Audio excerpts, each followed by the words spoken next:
ഒരു ജംഗിൾ സഫാരിയൊക്കെ പോയാൽ കൊള്ളാമെന്ന് എല്ലാവർക്കും ആഗ്രഹം ഉണ്ടാവില്ലേ? പക്ഷെ അത് പോകണമെങ്കിൽ വല്ല തായ്ലൻഡിലോ ആഫ്രിക്കയിലോ അങ്ങനെയൊക്കെയല്ലേ നമുക്ക് ജംഗിൾ സഫാരീനെ കുറിച്ച് നമ്മൾ കണ്ടിട്ടും കേട്ടിട്ടും ഒക്കെ ഉള്ളൂ.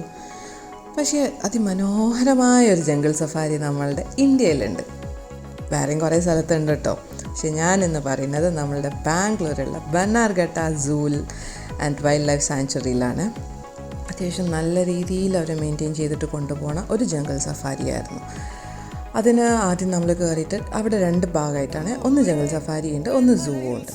ആദ്യം നമ്മൾ ജംഗിൾ സഫാരിക്ക് വേണ്ടിയിട്ടുള്ള ടിക്കറ്റ് എടുത്തു. അവിടെ ബസ്സും ഉണ്ട്, പിന്നെ ഇൻഡിവിജ്വൽ ജീപ്പുകളും ഉണ്ട്, അവൈലബിൾ ആണ്. അപ്പോൾ ഞങ്ങൾ എടുത്തിട്ടുണ്ടായിരുന്നത് സഫാരിക്ക് ജീപ്പായിരുന്നു. അതിന് പെർ ഹെഡല്ല അതിന് വരുന്നത്, ഒരു ജീപ്പിന് 4000 rupees വെച്ചിട്ടാണ്. ബസ്സാണെങ്കിൽ പെർ ഹെഡ് വെച്ചിട്ടാണ് റേറ്റ് വരുന്നത്. ഇത് ഇവർ തന്നെ മെയിൻറ്റെയിൻ ആ ഒരു ഫോറസ്റ്റിൽ ഈ മൃഗങ്ങളെയൊക്കെ അവർ തന്നെ ഒരു പർട്ടിക്കുലർ ഏരിയ ഇങ്ങനെ തിരിച്ച് വെച്ചിട്ട് ഓരോരോ പർട്ടിക്കുലർ ഏരിയയിൽ ഓരോ മൃഗങ്ങളിട്ടിട്ടാണ് ഉള്ളത്. ലൈന, ജംദ, ബെയറുണ്ടായിരുന്നു. അടിപൊളിയായിരുന്നു കേട്ടോ ബെയറൊക്കെ ഇങ്ങനെ നടന്നു വരുന്നത്.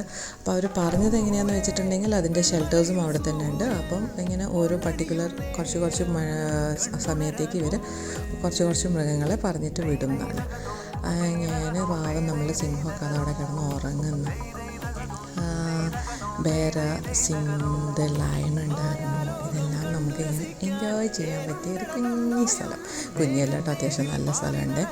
ഇത് നമ്മളുടെ ലയണൊക്കെ ഇങ്ങനെ ഫുൾ റെസ്റ്റിംഗ് മോഡിലായിരുന്നു. നമ്മൾ ഏതാണ്ട് ഒരു 10-12 മണി ഒരു ഉച്ച സമയത്താണ് നമ്മൾ എത്തിയിട്ടുണ്ടായിരുന്നത്.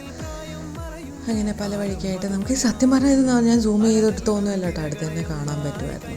പിന്നെ ടൈഗറൊക്കെ ഉണ്ടായിരുന്നു. ടൈഗർ ഇങ്ങനെ ചുമ്മാ നടന്ന് നമ്മളുടെ വണ്ടിയുടെ കാറിൻ്റെ അടുത്തേക്കൊക്കെ ആദ്യം നിങ്ങൾ കണ്ടില്ലേ, നമ്മളുടെ കാറിൻ്റെ അടുത്തേക്കൊക്കെ ഇങ്ങനെ വരും. പക്ഷേ ഭയങ്കര നല്ല സേഫായിട്ടുള്ളൊരു ജംഗിൾ സഫാരി ആയിരുന്നു. അവരധികം മൃഗങ്ങൾ വന്നാലും ഫുൾ പ്രൊട്ടക്റ്റഡ് ആയിട്ടുള്ളൊരു സ്ഥലത്തായിരുന്നു.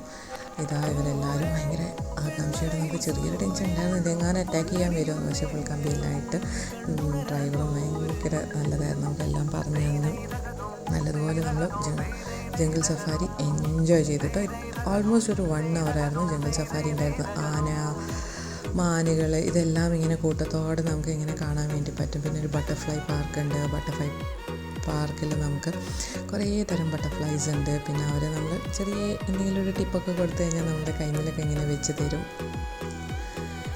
അങ്ങനെ ഞങ്ങൾ നമ്മളുടെ ജംഗിൾ സഫാരി കഴിഞ്ഞ് ബട്ടർഫ്ലൈ പാർക്ക് പോയി അവിടെ സൂ എല്ലാം കണ്ട് കറങ്ങി നടന്നു.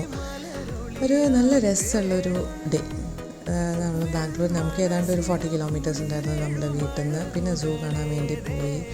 ഓസ്ട്രിച്ചൊക്കെ പക്ഷേ സൂവിൽ നമുക്ക് ശരിക്കും കുറച്ച് സങ്കടമാകുമായിരുന്നു കേട്ടോ, ചില മൃഗങ്ങളെയൊക്കെ കാണുമ്പോൾ വേണ്ടിയിട്ട്. ഡൈനോസറസ് എന്ന് എന്തോ അല്ലേ ഞാൻ പറഞ്ഞുകൊണ്ടിരിക്കുന്നത്, പറഞ്ഞു വട്ടെന്ന് തോന്നുന്നത്. ഞാൻ ക്യാമറമാൻ ആയതുകൊണ്ട് കണ്ട് എന്നെ ഇതിൽ കാണുന്നതല്ല. അപ്പോൾ ശരി, ബൈ.